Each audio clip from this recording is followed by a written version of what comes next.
नमस्कार दोस्तों, स्वागत है आपका मेरे YouTube channel explore the knowledge TV में।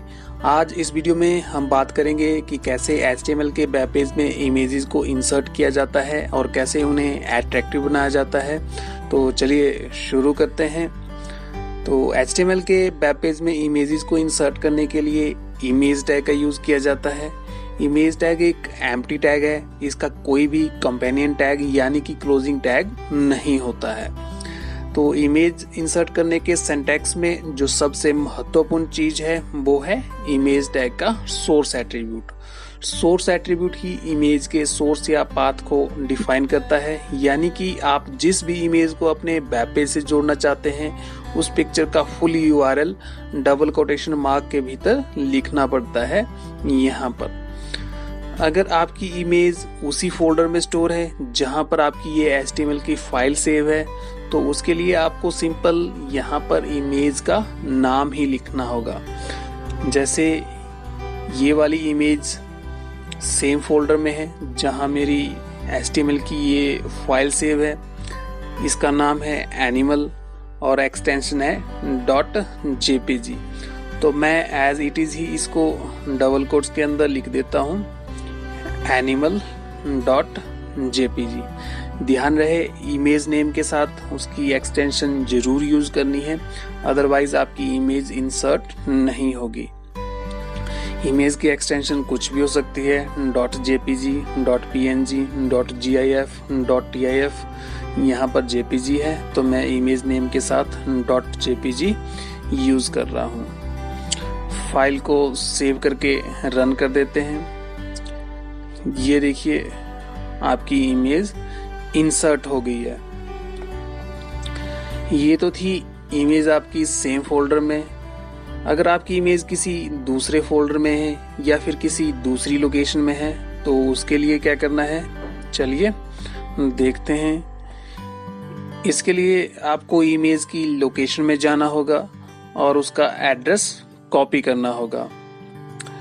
ये देखिए ये वाली इमेज इस फोल्डर में स्टोर है। इमेज की लोकेशन कॉपी करने के लिए या तो आप यहाँ पर एड्रेस बार पर क्लिक कीजिए और इस वाले एड्रेस को कॉपी कर लीजिए, या तो फिर आप इमेज पर राइट क्लिक करके प्रॉपर्टी चूज करके भी एड्रेस कॉपी कर सकते हैं इस तरह से।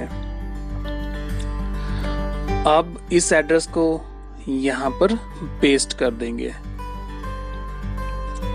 ये उस फोल्डर का एड्रेस है जहां पर इमेज सेव है। अब इसके बाद बैकस्लैश लगाकर इमेज का नाम लिख देते हैं। एक्सटेंशन जरूर यूज करनी है इस तरह से। ये देखिए हमारी इमेज आ गई। यहाँ पर बैकस्लैश की जगह पर आप फॉरवर्ड स्लैश का भी यूज कर सकते हैं, इससे कोई फर्क नहीं पड़ता। ये देखिए। इसके बाद अब बात करते हैं इमेज एलिमेंट के एट्रीब्यूट्स की। अगर इमेज की विड्थ को डिफाइन करना हो तो इसके लिए विड्थ एट्रीब्यूट का यूज किया जाता है और इसकी वैल्यू लेते हैं पिक्सल में। आप परसेंटेज या पॉइंट में भी ले सकते हैं। यहाँ पर ले लेते हैं 300 पिक्सल और पेज को रिफ्रेश कर देते हैं। ये देखिए इमेज की विड्थ चेंज होगी।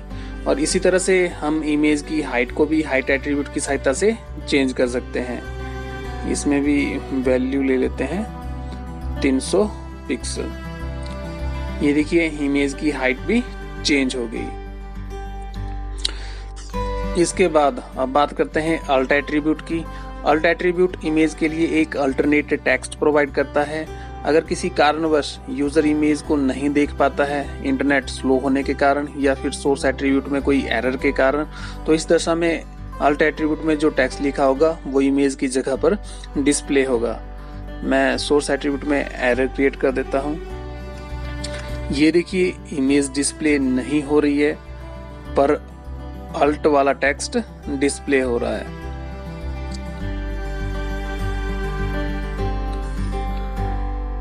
और बॉर्डर एट्रीब्यूट की हेल्प से आप इमेज में बॉर्डर भी लगा सकते हैं।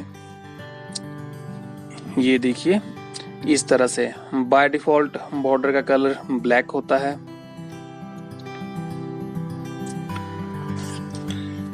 अब बात करते हैं इमेज एलिमेंट के एक महत्वपूर्ण एट्रीब्यूट के बारे में, स्टाइल एट्रीब्यूट के बारे में। तो स्टाइल एट्रीब्यूट से इमेज पर CSS रूल्स को अप्लाई किया जाता है।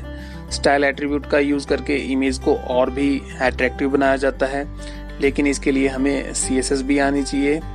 तो यहाँ से आप इमेज की width, height, alignment, border colour, border radius, padding और भी बहुत सारी चीज़ों को सेट कर सकते हैं। तो यहाँ पर हम कुछ CSS अप्लाई करके देखते हैं। तो बॉर्डर दे देते हैं 5 पिक्सल, इसका कलर कोई भी सेट कर देते हैं। तो CSS लिखने का तरीका इस तरह से है। इसका बॉर्डर रेडियस दे देते हैं 10 पिक्सल, इसको पैडिंग दे देते हैं 5 पिक्सल,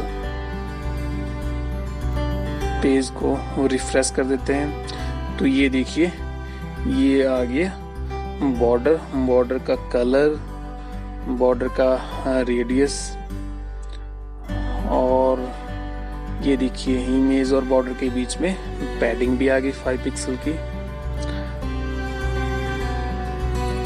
तो दोस्तों, आज की वीडियो में इतना ही। मिलते हैं जल्द ही नेक्स्ट वीडियो में।